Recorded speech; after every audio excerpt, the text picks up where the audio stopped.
On est dans Marc chapitre 3, les versets 13 à 19. Et comme je vous l'ai dit, on va commencer une nouvelle série sur les 12 disciples, 12 portraits. Et ces portraits, c'est pas parce qu'on a envie de savoir tout ce qu'il y a à savoir sur les 12 disciples, c'est parce qu'il y a des véritables applications pour vous et moi dans notre vie, dans notre marche, quand on regarde ce que Christ a accompli avec ces 12 hommes. Il y a des encouragements, des avertissements, et on va le voir au cours des prochaines semaines dans cette série sur les 12 disciples. Mais avant de s'intéresser aux 12, il faut s'intéresser à l'appel de ces 12. Et c'est ce qu'on va voir ce matin dans Marc 3, 13 à 19. Si vous avez vos Bibles ouvertes avec moi, je vous invite à lire l'évangile de Marc au chapitre 3, versets 13 à 19. Il monta ensuite sur la montagne. Il appela ceux qu'il voulut et ils vinrent auprès de lui. Il en établit 12 pour les avoir avec lui et pour les envoyer prêcher avec le pouvoir de chasser les démons. Voici les 12 qu'il établit. Simon, qu'il nomma Pierre, Jacques, fils de Zébédée, et Jean, frère de Jacques, auquel il donna le nom Boanerges, qui signifie fils du tonnerre. André, Philippe, Barthélemy, Matthieu, Thomas, Jacques, fils d'Alphée, Thaddée, Simon le Cananite, et Judas Iscariote, celui qui livra Jésus. En 1992, l'historien américain Christopher Browning a publié un livre qui s'intitulait « Des hommes ordinaires ». Christopher Browning avait fait une étude sur la base d'enquêtes menées par la police allemande après la Seconde Guerre mondiale, une étude sur le 101e bataillon de réserve de police de la ville d'Hambourg. Des hommes qui étaient réservistes, des bouchers, des coiffeurs, des tailleurs, des hommes de toutes sortes d'horizons qui se sont retrouvés, de par leur rôle de réservistes, enrôlés au service de la cause nazie.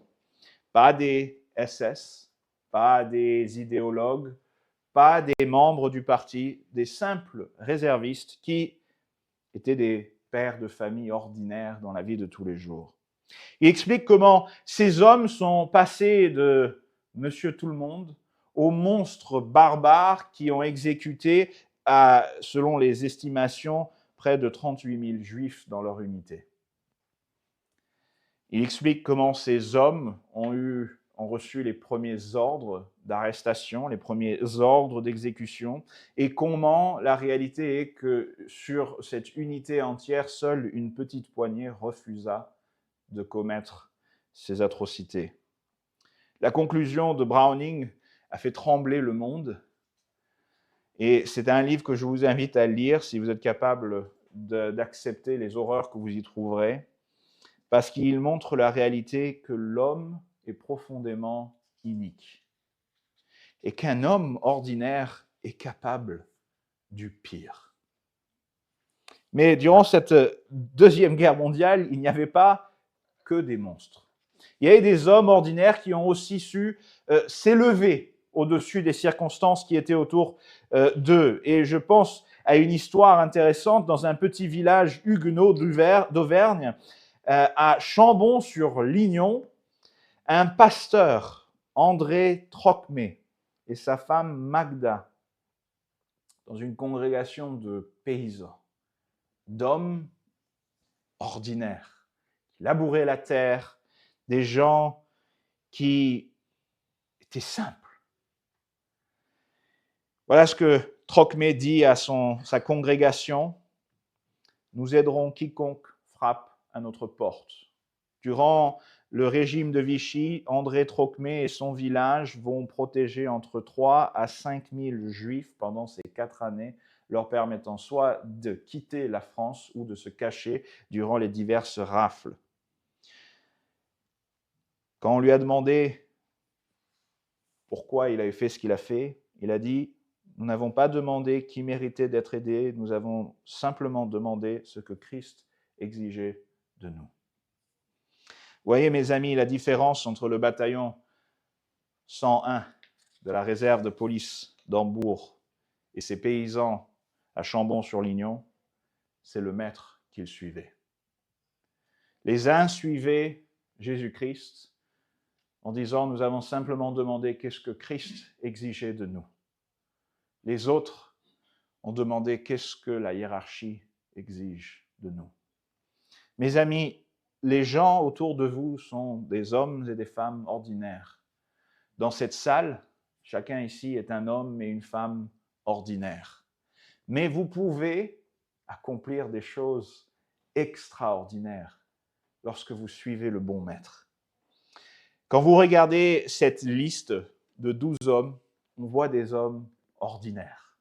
Et on va le voir un peu plus en détail au fil de ces semaines, combien ils sont ordinaires, combien ils nous ressemblent, combien, plutôt je devrais dire, nous leur ressemblons, combien ils sont fragiles, parfois un peu lents à comprendre, même beaucoup lents à comprendre, têtus, colériques, pécheurs, lâches, faibles.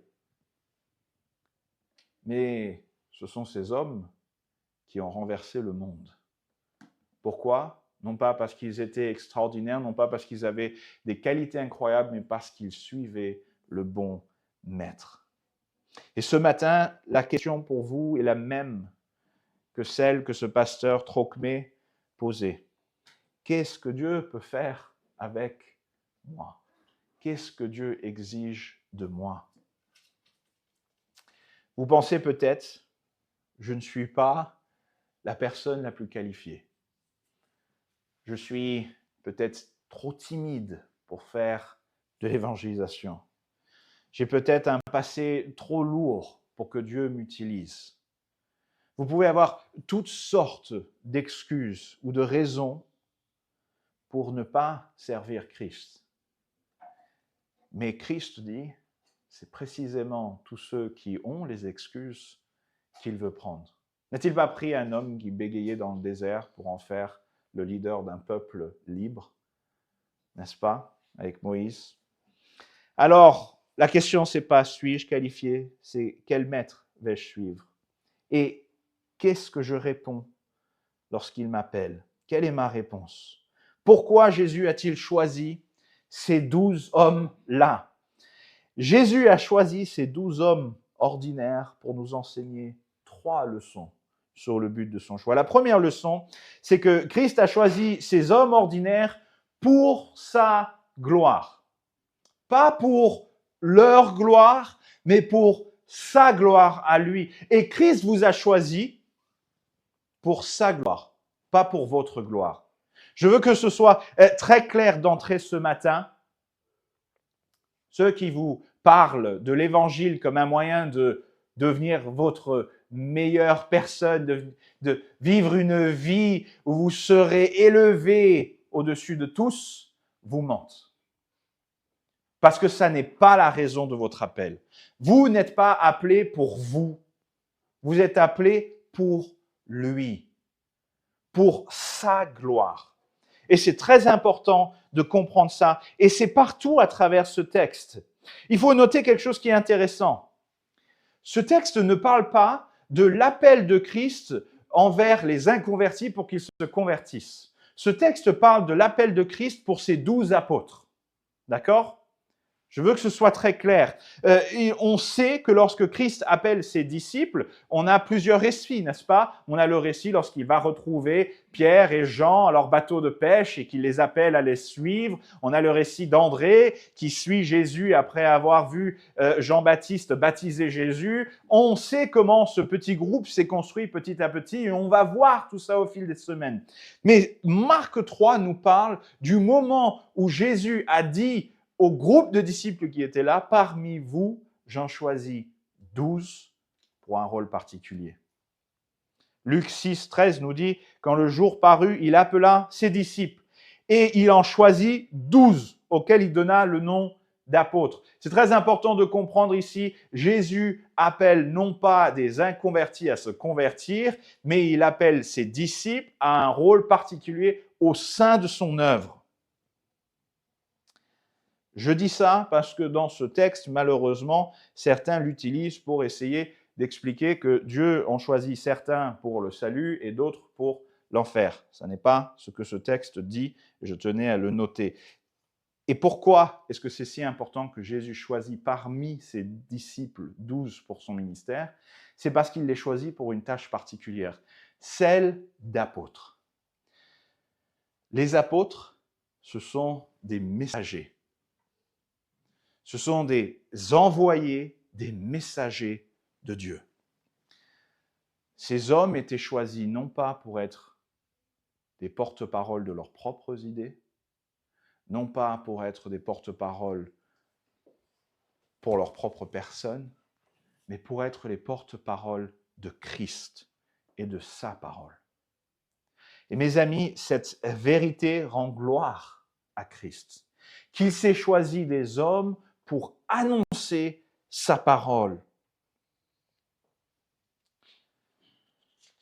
Il s'exalte, il se glorifie à travers ce choix. Notez aussi que ce choix, il le fait de sa propre initiative. C'est très intéressant, écoutez ce que le verset 13 dit. Il monta ensuite sur la montagne, il appela ceux qu'il voulut, et ils vinrent auprès de lui. C'est très intéressant ici parce que Jésus-Christ monte sur la montagne, ça nous rappelle un petit peu les divers appels au fil de l'Ancien Testament, puisque c'est dans une montagne que Moïse rencontre le buisson ardent et plus tard recevra les 12 tablettes, les 2 tablettes avec les 10 commandements. Donc, Dieu avait pour habitude de sélectionner ses leaders sur des montagnes. Et il y a un parallèle intéressant. Mais ce qui est encore plus intéressant, c'est cette petite phrase « Il appela ceux qu'il voulut ». Je trouve que c'est très bien traduit, ça dit tout ce qu'il y a à dire. Il a appelé ce que lui, il a voulu. Et d'ailleurs, dans le grec, c'est intéressant parce qu'il y a un double pronom. C'est comme si Marc voulait nous dire « Il appela ce que lui, il voulut ». Vous comprenez? Il y a une emphase qui est mise sur le fait que c'est son choix libre. Et c'est très important parce que dans le judaïsme, à l'époque, quand quelqu'un a été appelé à un rôle auprès d'un rabbin, il postulait pour ce rôle.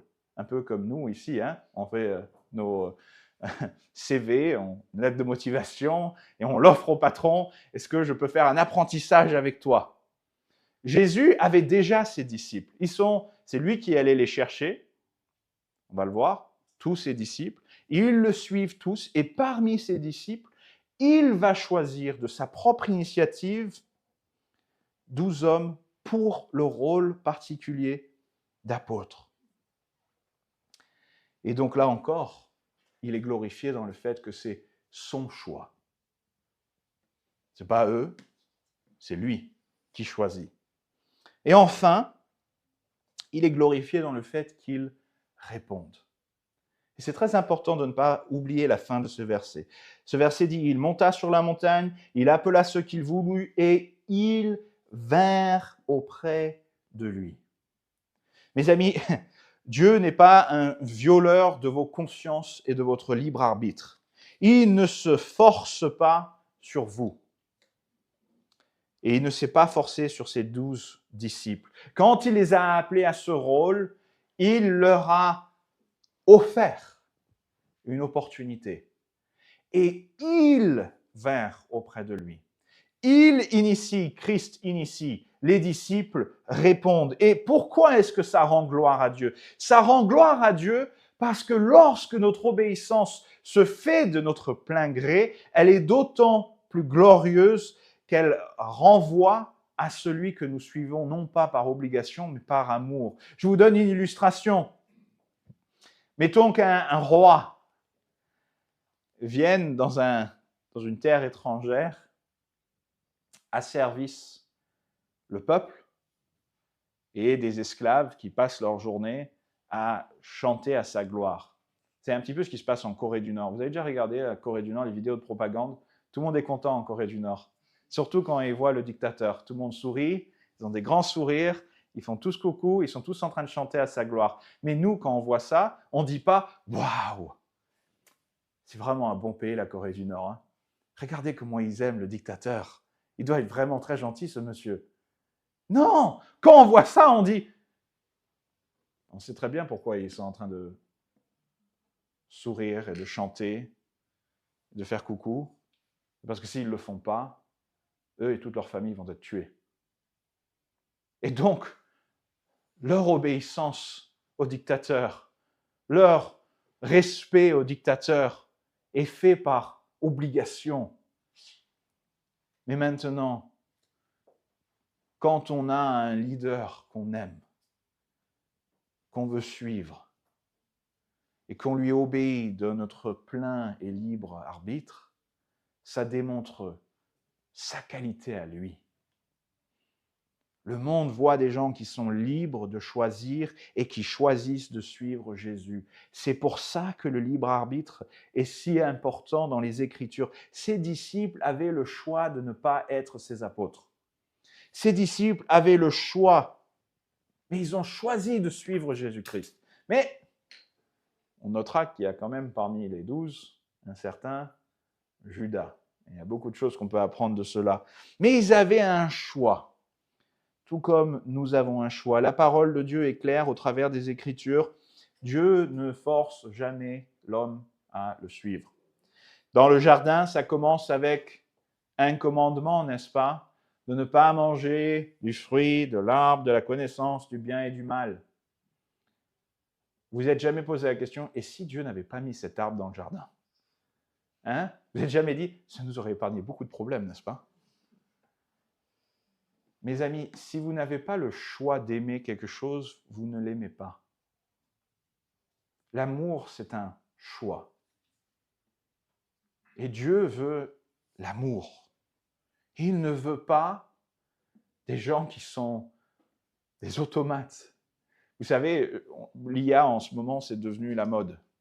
Si vous demandez à votre IA de vous dire qu'elle vous aime, je ne sais pas ce qu'elle vous répondra, mais si elle vous dit qu'elle vous aime, je ne crois pas que vous allez sortir en disant oh, « mon IA m'aime ». Vous n'allez pas avoir des papillons dans le ventre, vous n'allez pas commencer à rougir, vous n'allez pas avoir ces sentiments-là envers votre IA. Pourquoi? Parce que votre IA n'a pas le choix de vous aimer. C'est un robot. Elle n'a aucune capacité de choisir. Par contre, si la jeune femme à côté vous dit « je t'aime », oh, là on a les papillons. Parce qu'elle a le choix. Et c'est la même chose au travers de la Bible. Dans le jardin, Dieu ouvre avec un choix. Choisissez de m'aimer. Choisissez de me désobéir. Et ça finit avec un choix. Apocalypse 22, verset 17 dit que celui qui veut prenne de l'eau de la vie gratuitement. Christ appelle à un choix. Venez prendre de l'eau de la vie, Jésus-Christ. Venez trouver la vie en moi. De Genèse à Apocalypse, la parole de Dieu nous enseigne que Dieu donne un choix. Alors vous allez me dire, Jonathan, c'est très bien tout ça.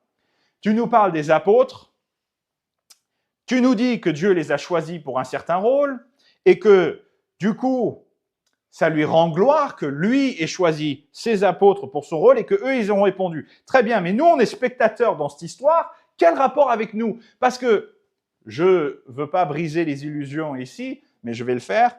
Il n'y a pas d'apôtre aujourd'hui. Si vous rencontrez quelqu'un qui vous dit que c'est un apôtre, vous lui demandez, bien dis donc, tu fais très jeune pour 2000 ans. Les apôtres devaient avoir vécu auprès de Jésus, avoir reçu l'enseignement de Jésus, avoir directement été avec Jésus. Donc si quelqu'un aujourd'hui vous dit qu'il est un apôtre, demandez-lui une description du paradis, parce que visiblement, il a fait un voyage auprès de Jésus, et j'aimerais bien savoir comment c'est là-haut. Il n'y a pas d'apôtre aujourd'hui. Personne ici n'est un apôtre. Alors pourquoi est-ce qu'on va étudier ces 12 hommes et leur appel à l'apostolat aujourd'hui? Eh bien parce que ce qu'on voit au travers de ces hommes, ce sont des portraits de nous. Bien que nous ne soyons pas appelés à être des apôtres au sens de la fonction qu'ils avaient, Dieu nous appelle à son service néanmoins. Et bien que ce choix ici était pour un rôle parmi les disciples de Jésus, les hommes qu'ils choisissent sont une belle brochette qui représente l'humanité et toutes ses défaillances et toutes ses faiblesses. Quand quelqu'un vient à Christ, on découvre qu'il y a l'initiative divine et la rencontre de la volonté de l'homme.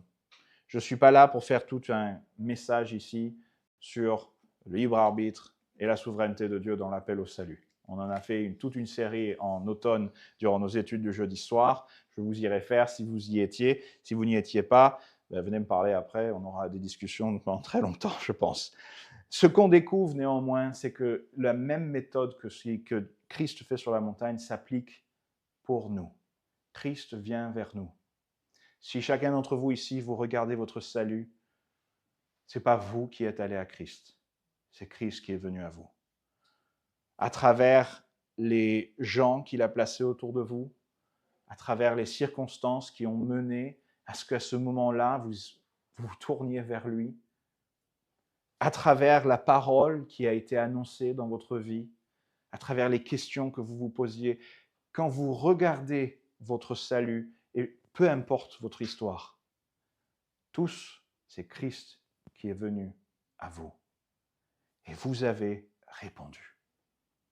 Et Dieu fonctionne comme ça. Dieu veut le salut de tous les hommes. 1 Timothée 2, 3 à 4 nous dit « Cela est bon et agréable en parlant de prier pour le salut de tous les hommes devant Dieu, notre Sauveur, qui veut que tous les hommes soient sauvés et parviennent à la connaissance de la vérité. » Dieu n'est pas schizophrène avec deux volontés, une volonté de sauver tous les hommes et une autre volonté d'en sauver que certains. Soit il est incapable de sauver tous les hommes, soit il limite sa souveraineté avec le libre arbitre de l'homme. Dans une rencontre que je vous ai déjà expliquée est insoluble, je ne peux pas vous expliquer comment tout cela fonctionne, mais ce que je sais, c'est que la volonté de Dieu est claire. 2 Pierre 3, 9, le Seigneur ne tarde pas dans l'accomplissement de la promesse, comme quelques-uns le croient, mais il use de patience envers vous, ne voulant qu'aucun périsse, mais voulant que tous arrivent à la repentance. La réalité, c'est que la volonté de Dieu est claire. Il veut le salut de tous, mais écoutez ce qu'Étienne dit dans Acte 7, 51. « Homme au cou raide, incirconcis de cœur et d'oreille, vous vous opposez toujours au Saint-Esprit. » C'est intéressant que dans ces choix de ces 12 hommes, Christ ait inclus Judas. N'est-ce pas? Quand Christ appelle Judas à l'apostolat, est-ce que vous croyez que Judas était un bon disciple de Jésus? Non, Judas a toujours été Judas. D'ailleurs, Matthieu nous dit, Judas volait dans le tronc commun d'argent qui était là pour le groupe. Judas était un homme qui était peut-être bercé de toutes sortes d'illusions de retour messianique de roi, un homme qui pensait à son élévation personnelle, qui certainement pensait à son enrichissement personnel et qui agissait là-dessus. Un homme qui n'a jamais mis Christ au centre de sa vie, mais qui s'est mis lui-même au centre de la vie de Christ en pensant que Christ l'élèverait. Judas représente tous ces imbéciles qui passent leur temps derrière la chair à dire « Regardez comment vous pouvez être grand avec Christ », au lieu de dire aux gens « Abaissez-vous devant Christ et il vous élèvera ». Judas était le fils de la perdition. Et combien de fois dans le ministère de Christ est-ce que Christ a averti Judas? Il a parlé du fils de perdition à de nombreuses reprises. Il a averti Judas. Judas avait opportunité sur opportunité de se repentir et Judas a résisté à Christ. Comme Étienne dit au Saint-Drin, vous êtes des hommes au cou raide. Vous résistez au Saint-Esprit. De même, Judas a résisté à Jésus-Christ. Jésus-Christ, dans son ministère, voulait le salut de tous. Matthieu 4, 25, il prêcha de la Galilée les gens le suivaient de la Galilée, de la Décapole, de Jérusalem, de la Judée et au-delà du Jourdain. Et on pourrait même ajouter Tyr et Sidon. Jésus a prêché à autant de monde possible, de toutes sortes d'arrière-plans. Et il s'écrit dans Matthieu 11, 28, « Venez à moi, vous tous qui êtes fatigués et chargés. » Et il dit, « Vous tous. » Christ, dans son ministère, est l'écho du cœur de Dieu. Dieu veut qu'aucun homme ne périsse et Christ, dans son ministère, appelait tous à la repentance.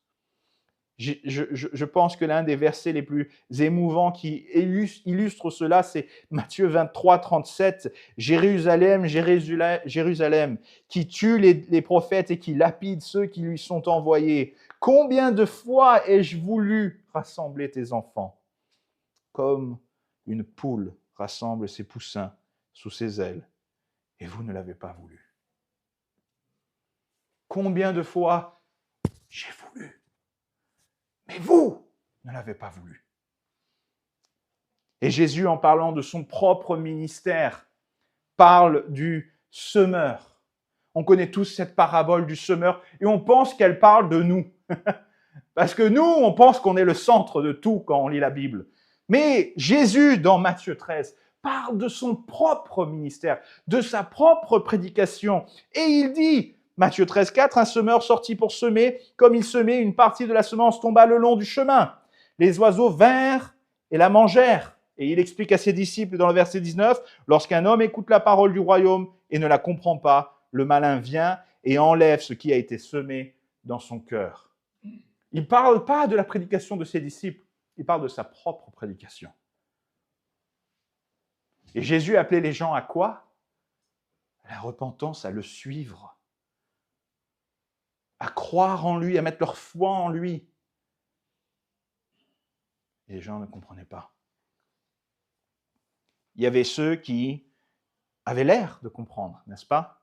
Matthieu 13, verset 20 à 21, « Celui qui a reçu la semence dans les endroits pierreux, c'est celui qui entend la parole et la reçoit aussitôt avec joie. Mais il n'a pas de racine en lui-même.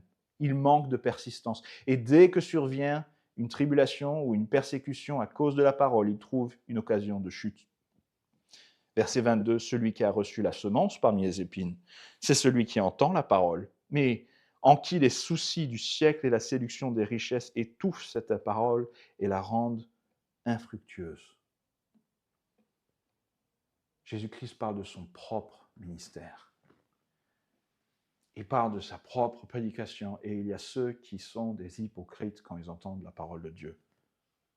Ils l'acceptent un peu comme Judas. Mais dès que les choses commencent à devenir difficiles, qu'est-ce que Judas fait? Il prend 30 pièces d'argent et il se barre.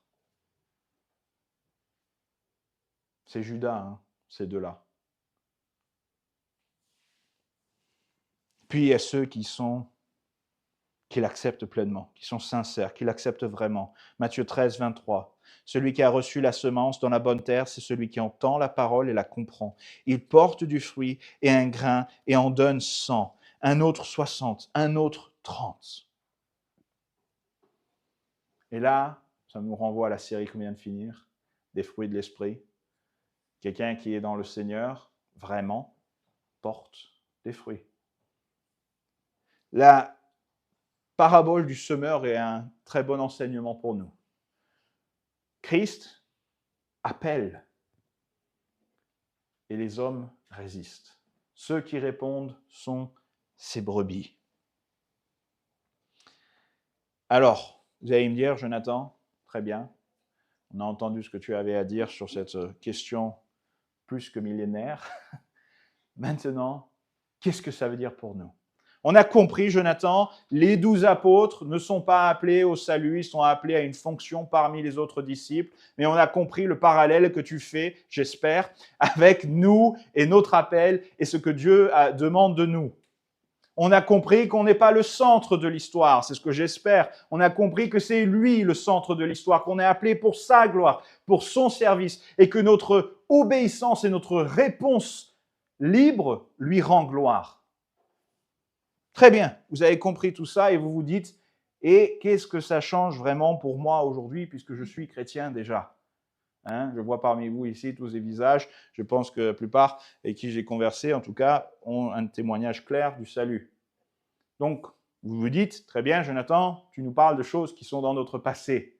Eh bien non, car votre liberté ne s'arrête pas à votre choix de salut. Il continue dans votre marche avec Christ.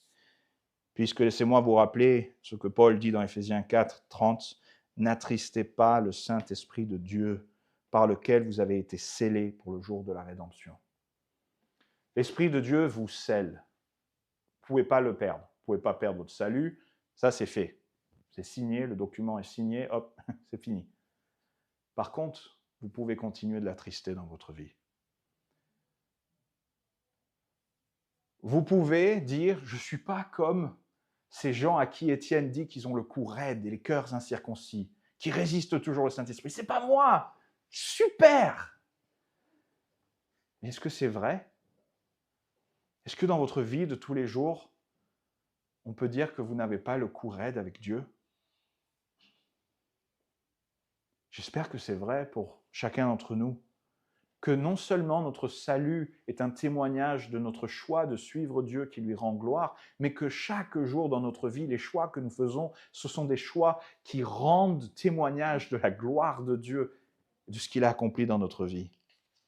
Et si vous n'êtes pas chrétien, voici une bonne nouvelle. Paul dit dans 2 Corinthiens 6, 2, « Voici maintenant le temps favorable, voici maintenant le jour du salut. » Christ vous appelle aujourd'hui. Répondez aujourd'hui. On a vu que le choix que Christ opère sur cette montagne et ses 12 disciples lui rend gloire. Il a choisi ces hommes pour sa gloire, mais ça n'est pas tout. Il choisit ces hommes aussi pour la transformation. Christ choisit ces 12 hommes ordinaires pour la transformation, pas la sienne, mais la leur, pour les transformer. Parce qu'encore une fois, il s'agit de quoi ? De la gloire de Christ, pas de ces hommes. Écoutez la liste de ces hommes. Parfois, on la survole. On n'aime pas trop les listes dans la Bible. Qui ici aime bien lire les généalogies et les listes? Certains d'entre vous aiment bien ça. Il y a peut-être un côté un peu sadique ou maso, je ne sais pas quoi. Mais c'est vrai qu'il y a beaucoup de choses intéressantes dans ces listes. Mais parce que quand on prête attention à ces listes, on découvre qu'il y a beaucoup de choses dedans. Et écoutez cette liste des 12. Voici les 12 qu'il établit. Simon, qu'il nomma Pierre. Jacques, fils de Zébédée, et Jean, frère de Jacques, auquel il donna le nom de Boanerges, qui signifie fils du tonnerre. André, Philippe, Barthélemy, Matthieu, Thomas, Jacques, fils d'Alphée, Thaddée, Simon, le Cananite, et Judas Iscariote, celui qui livra Jésus.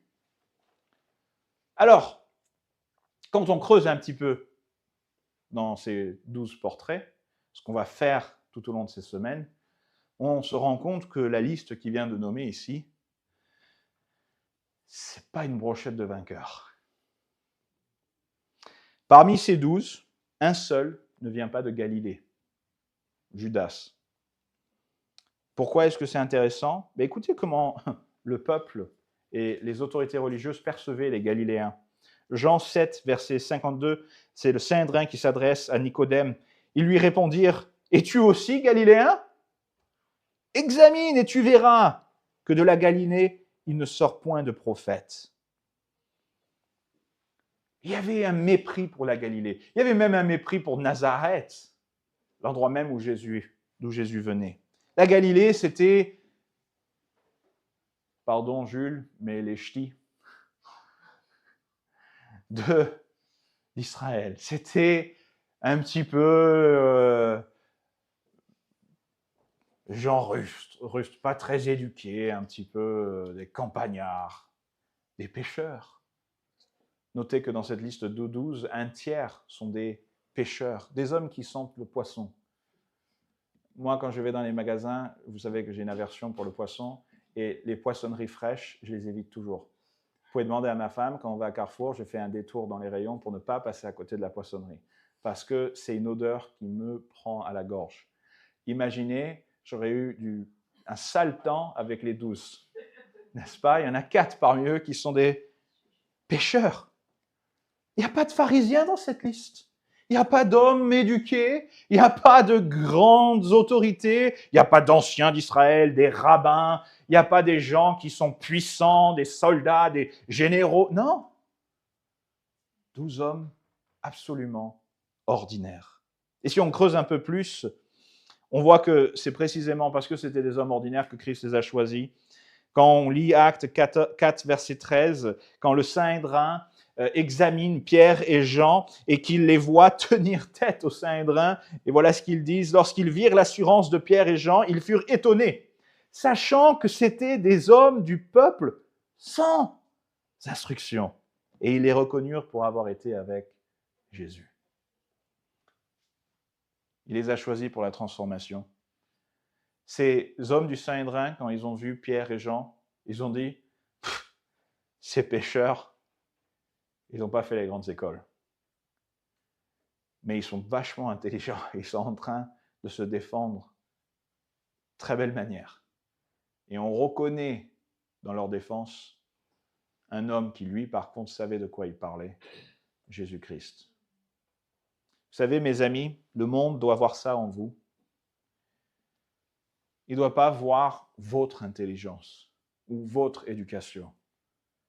Il doit voir en vous qu'il a été avec Jésus. La parole de Jésus étant, moi, je l'étudie, je l'aime, je suis passionné par la parole. C'est ça que le monde doit voir. Le monde doit me regarder et dire, quelqu'un qui est avec Jésus. J'espère que c'est vrai. Est-ce qu'on est avec Jésus? Regardez le reste de cette liste. Vous avez un publicain, Matthieu. Ça ne veut pas dire grand-chose pour nous, mais un publicain, si vous voulez, c'était les collabos. Comme en Seconde Guerre mondiale, on avait les collabos. Eux, c'était les collabos. C'était des gens qui avaient payé l'Empire romain pour pouvoir avoir le droit de collecter les taxes pour eux, tout en se prenant un petit peu plus pour leur propre poche. Vous comprenez ce que ça veut dire? Vous êtes un peuple occupé, l'envahisseur vous impose des taxes, et un des vôtres dit « Moi, j'ai envie de prendre les taxes de tous mes collègues. Et je vais rajouter un petit pourcentage pour moi. » Un collaborateur. Et pourtant, c'est lui qui écrira l'évangile qui ouvre notre Nouveau Testament.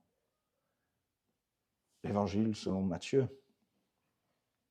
Et c'est intéressant que dans cette liste, il y a un autre homme, Simon le Cananite.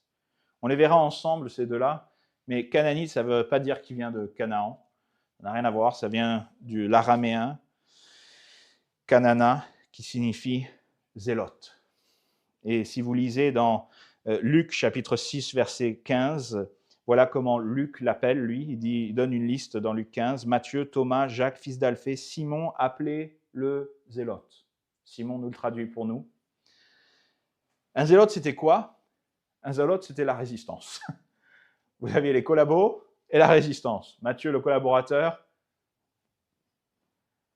Notre ami Simon ici, c'était un assassin. Les zélotes développeront une réputation d'assassins de publicains, d'assassins de soldats romains, d'assassins d'officiels qui collaboraient avec les Romains. C'est intéressant que Jésus ait choisi ces deux-là pour les mettre dans la même équipe. Je pense, des fois, je m'imagine, qu'est-ce que Dieu pense quand il fait des trucs? Je me dis, il a dû avoir une pointe de sourire et d'ironie quand il les a choisis ensemble, n'est-ce pas?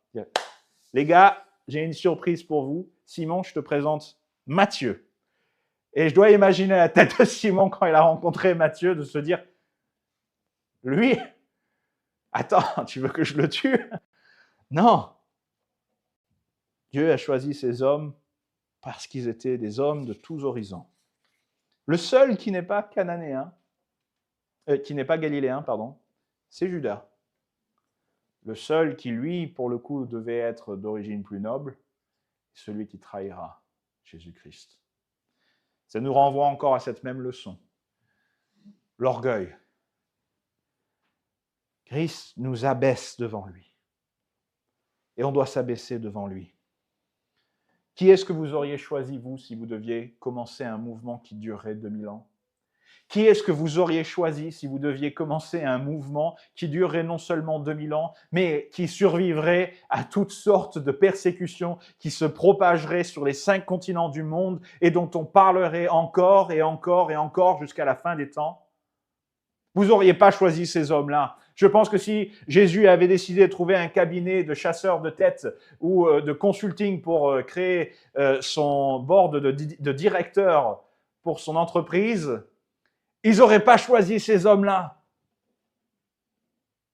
Mais c'est précisément parce qu'il a choisi ces hommes-là qu'il reçoit toute la gloire. Parce que personne, en ne voyant ces 12 hommes-là, dit « Waouh, ils sont vraiment, vraiment bien ces gars-là ». Personne, en ne lisant les évangiles, se dit « Qu'est-ce qu'ils sont brillants ces 12 ! Ils ont toujours tout compris ce que Jésus leur disait. Qu'est-ce qu'ils sont courageux! On les voit se battre jusqu'au bout !» Non, c'est tout l'inverse. Et c'est pour ça que lorsqu'on les voit retourner le monde, on dit la gloire appartient à Christ. Et quand vous vous regardez dans le miroir, j'espère que vous comprenez que Dieu ne vous a pas choisi parce que vous étiez brillant. Et d'ailleurs, mauvaise nouvelle, s'il vous a choisi, c'est probablement parce que vous n'étiez pas vraiment brillant. 1 Corinthiens 1, 26 à 28 le dit. Considérez, frères, que parmi vous qui avez été appelés, il n'y a ni beaucoup de sages selon la chair, ni beaucoup de puissants, ni beaucoup de nobles. Mais Dieu a choisi les choses folles du monde pour confondre les sages. Dieu a choisi les choses faibles du monde pour confondre les fortes. Et Dieu a choisi les choses viles du monde et celles qu'on méprise, celles qui ne sont pas, pour réduire à néant celles qui sont.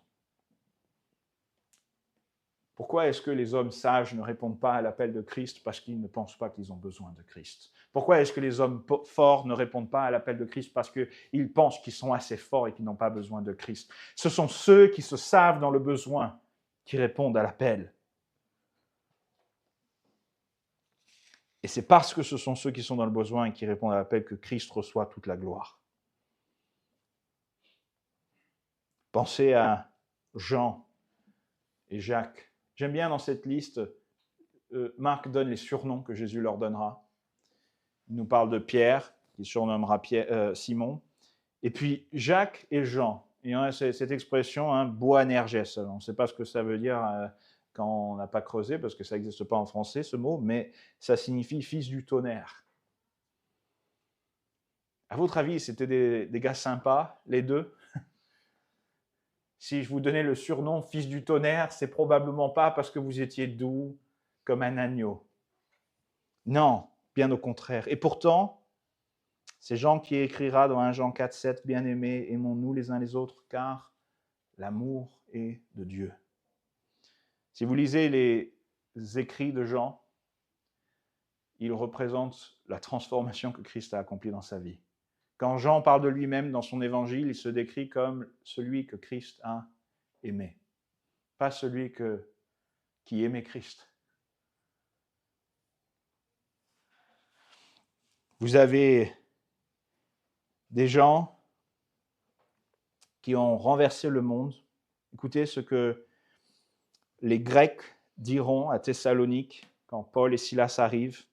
Dans Actes 17, verset 6, « Ces gens qui ont bouleversé le monde sont aussi venus ici. » Et écoutez ce que le grand prêtre dit dans Actes 5, verset 28, « Ne vous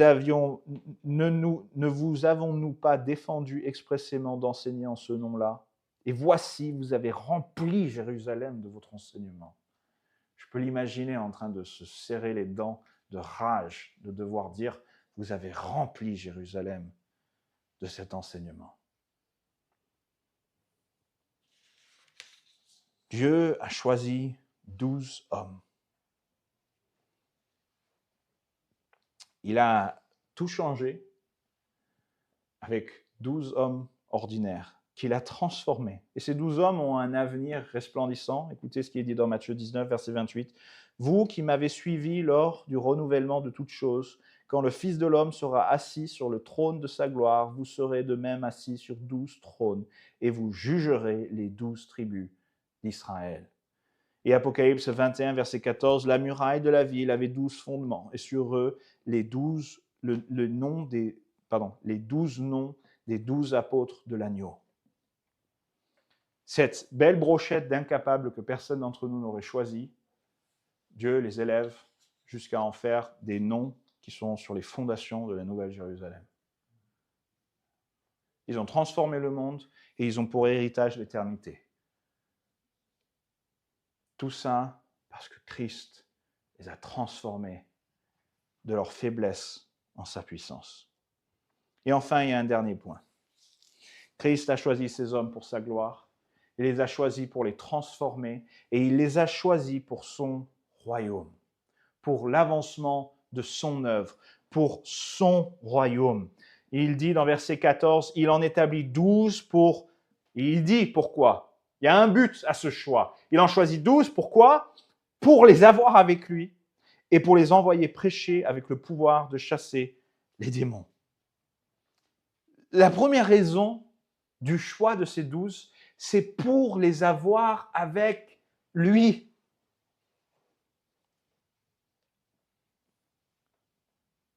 C'est magnifique, n'est-ce pas? Dieu choisit ces hommes, Jésus choisit ces hommes pour les avoir avec lui. Est-ce que vous croyez vraiment que Jésus avait besoin de ces gars? Non. Hein? D'ailleurs, quand il a eu besoin d'eux, on le verra quand on va étudier Philippe, mais Jésus va dire à Philippe, on va faire comment pour nourrir cette foule? Et Philippe dit, ça va être un peu compliqué, chef. Et Jésus multiplie les pains et les poissons pour nourrir toute la foule. Jésus n'avait pas besoin de ses disciples. Quand Simon sort son épée pour défendre son maître, Jésus lui dit, si je voulais me battre, ce n'est pas toi que je choisirais, Simon. Je pourrais appeler 12 légions du ciel et régler cette affaire. Je ne ferai pas appel à un pêcheur qui n'est pas capable de viser avec une épée. Non, il les a choisis pour qu'ils soient avec lui. 1 Jean 1, 1 à 3 nous dit, ce qui était dès le commencement, ce que nous avons entendu, ce que nous avons vu de nos yeux, ce que nous avons contemplé et que nos mains ont touché, concernant la parole de vie, et la vie a été manifestée et nous l'avons vue, et nous lui rendons témoignage et nous vous annonçons la vie éternelle qui était auprès du Père et qui nous a été manifestée. Ce que nous avons vu et entendu, nous vous l'annonçons à vous aussi, afin que vous aussi vous soyez en communion avec nous. Or, notre communion est avec le Père et avec son Fils, Jésus-Christ. Voilà pourquoi il les avait choisis, pour être en communion. Et Jean, quand il écrit cette lettre, est en train de faire exactement ce pourquoi il avait été choisi sur cette montagne. En tant qu'apôtre, il est en train de dire, on vous appelle à vous joindre, à rejoindre cette communion avec Christ, d'être avec lui.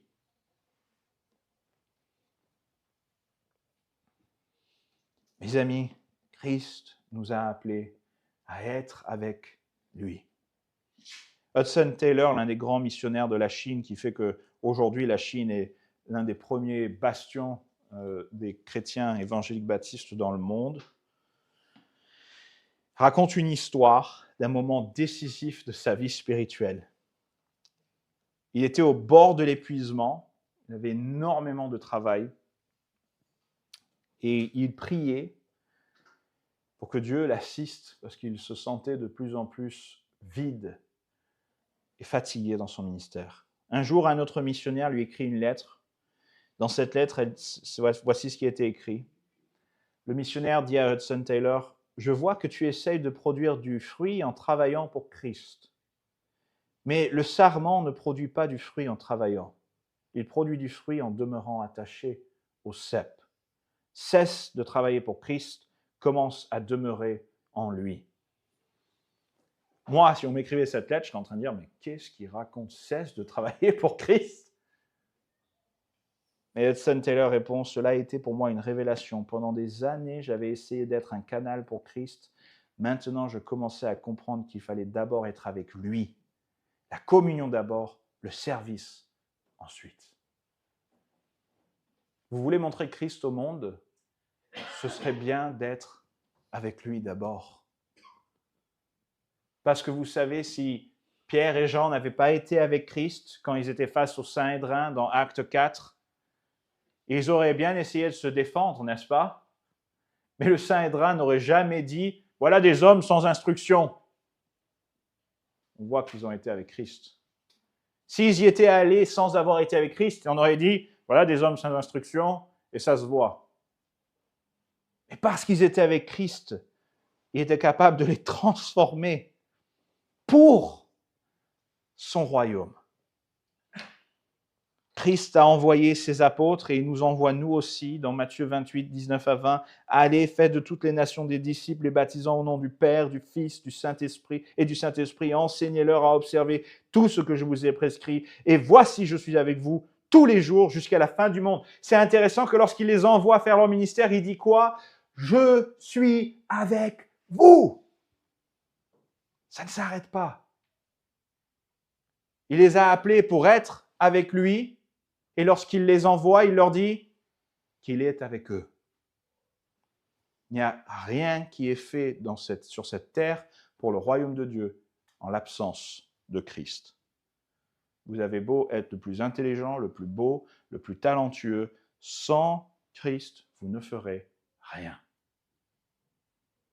Passez du temps avec Christ. Spurgeon, prédicateur baptiste anglais du 19e siècle, a reçu cette question un jour d'un jeune pasteur. Et j'aime bien sa réponse. J'ai toujours aimé sa réponse depuis mon adolescence. Voilà ce que le jeune homme demanda à Spurgeon. Comment défendez-vous la parole de Dieu contre ses détracteurs? Je suis sûr que ce jeune homme se pensait très intelligent. Je vais apprendre plein de choses de Spurgeon. Et Spurgeon lui répondit, défendre la parole de Dieu? La parole de Dieu est comme un lion. Elle n'a pas besoin qu'on la défende. Elle a besoin qu'on la lâche. Ouvrez la cage et le lion se défendra tout seul. Si vous êtes avec Christ, ça va se voir. Si vous êtes avec Christ, vous n'aurez pas besoin de le défendre. Votre vie par elle-même sera une défense de Christ. Christ avait appelé ces hommes pour être avec lui. Est-ce que vous êtes avec Christ?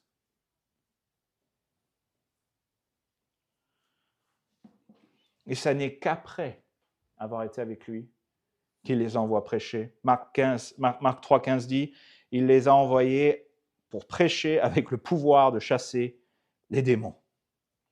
C'est intéressant ici, cette expression avec le pouvoir de chasser les démons, c'est une autorité qui leur est donnée pour dégager le terrain par leur proclamation. Jésus a envoyé ses disciples lâcher le lion. Mais pas le lion dont Pierre parle, qui est l'adversaire, mais le lion de Judas, qui détruit la maison de l'adversaire. Quand vous prêchez l'Évangile, l'adversaire recule. Les hommes et les femmes qui sont prisonniers de l'iniquité de ce monde et des esprits malins ont besoin d'entendre que Jésus-Christ offre le salut. Et c'est par la prédication de l'Évangile et la foi en réponse de ces gens que ces démons sont chassés. Ils allaient et ils prêchaient.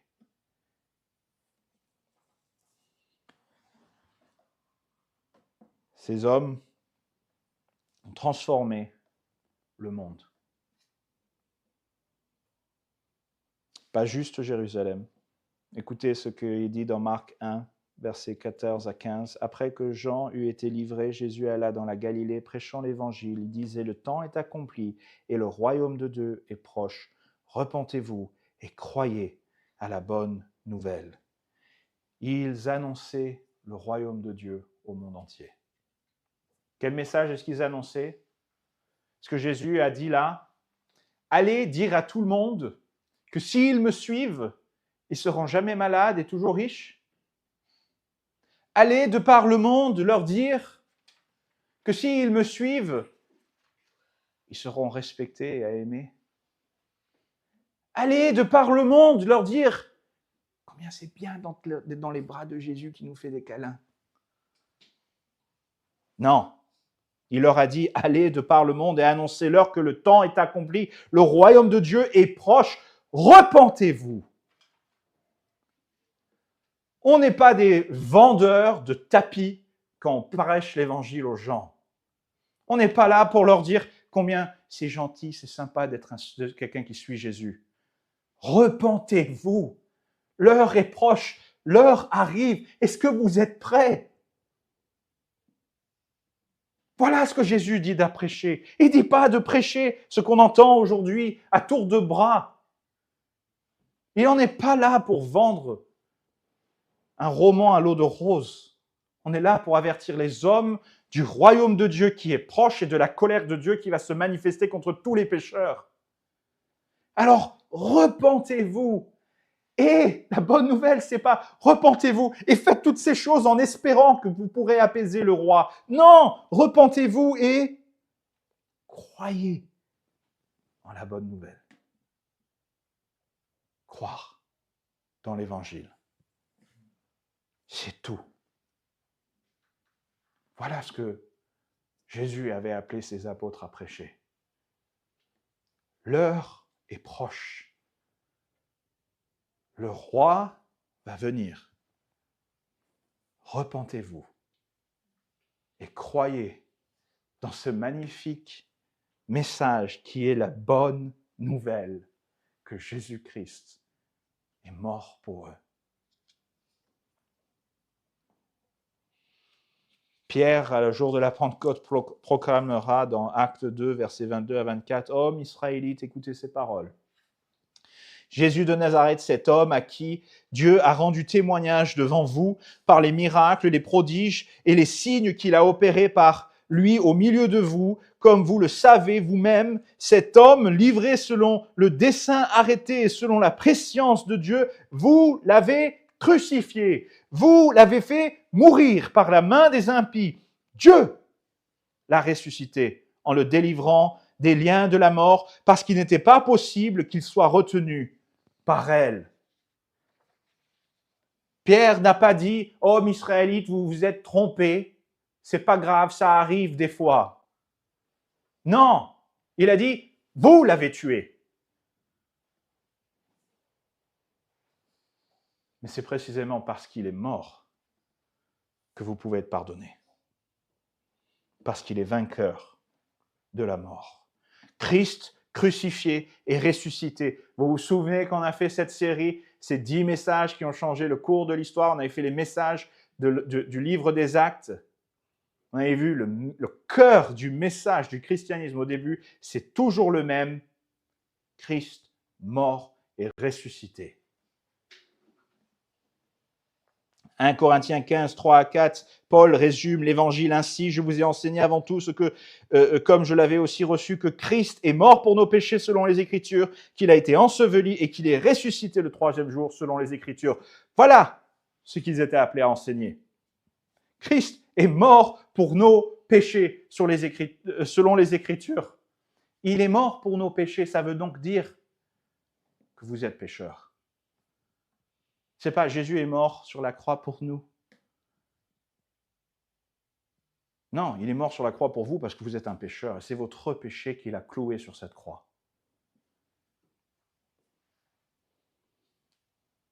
Et il a été enseveli et il est ressuscité parce que la mort n'est pas victorieuse sur Christ.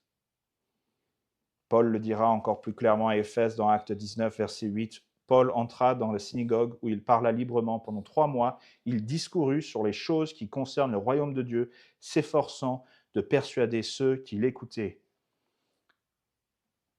Il prêchait l'évangile dans Acte 19, et il parle de ça comme le royaume de Dieu. Alors l'application pour vous, est-ce que vous êtes en communion avec Christ ce matin? Je ne vous demande pas si vous êtes sauvé, je ne vous demande pas si vous avez mis votre foi en Jésus-Christ, vous avez le Saint-Esprit en vous, je ne suis pas en train de parler de ça. Rien ne vous séparera de l'amour de Dieu, n'est-ce pas?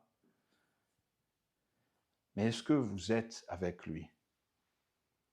Est-ce que dans votre semaine, vous prenez le temps d'ouvrir votre Bible?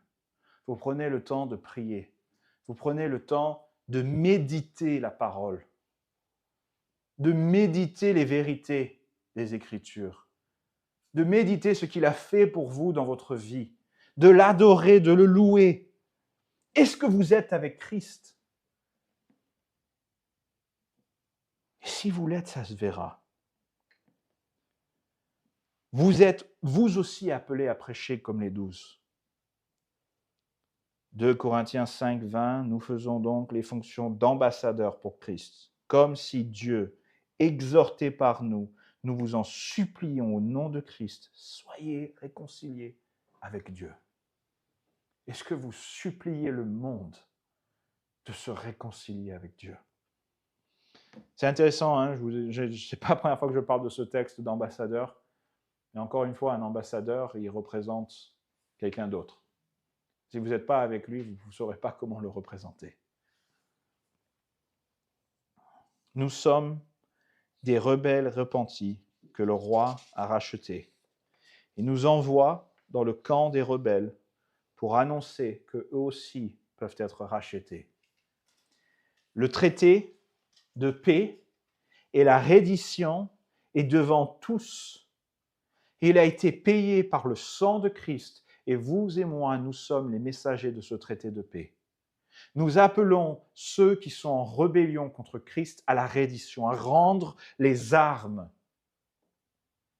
et à se réconcilier avec Dieu par le moyen qu'il a pourvu lui-même à la croix.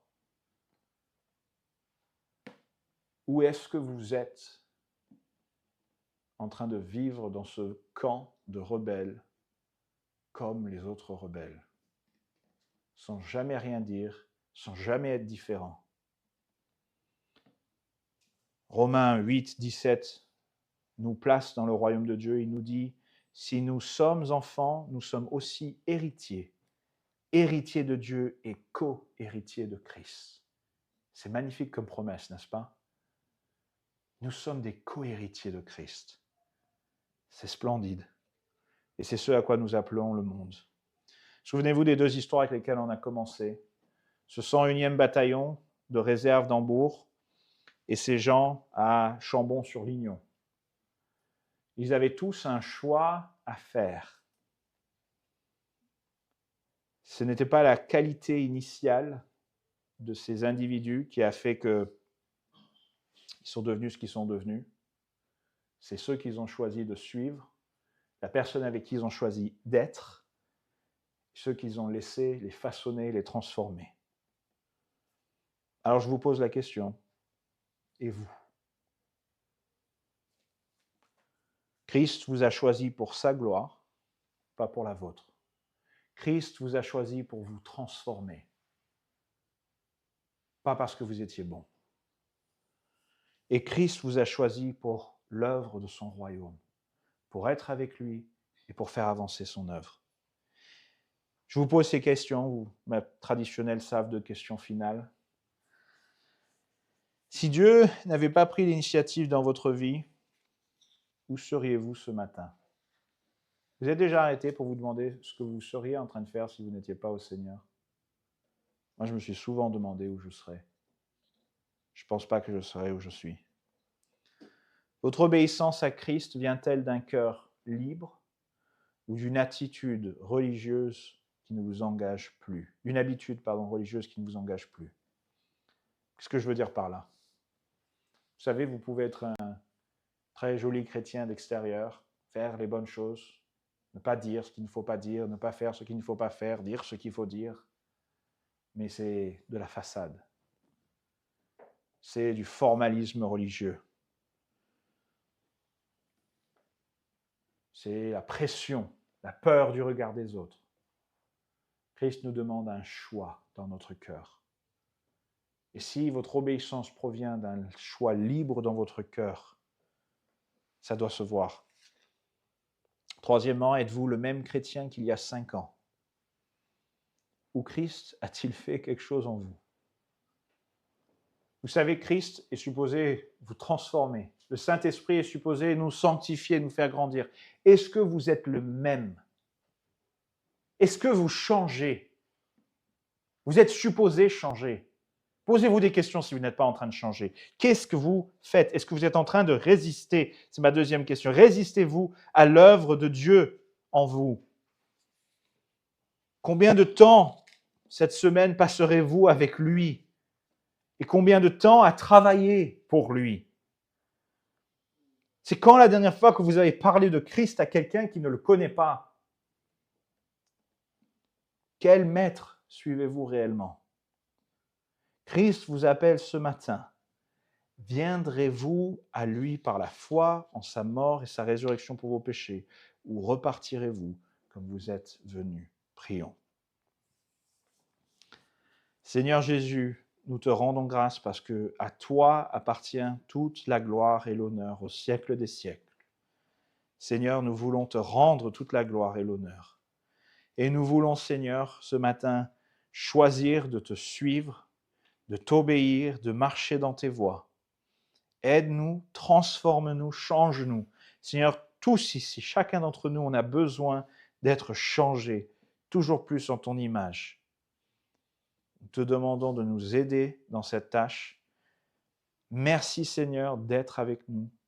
Merci pour ce que tu as fait, que tu es venu parmi nous, que tu nous as appelés. Et merci Seigneur pour ce privilège que nous avons de te suivre. Et Seigneur, nous voulons être avec toi. Aide-nous à te servir et à faire avancer ton royaume.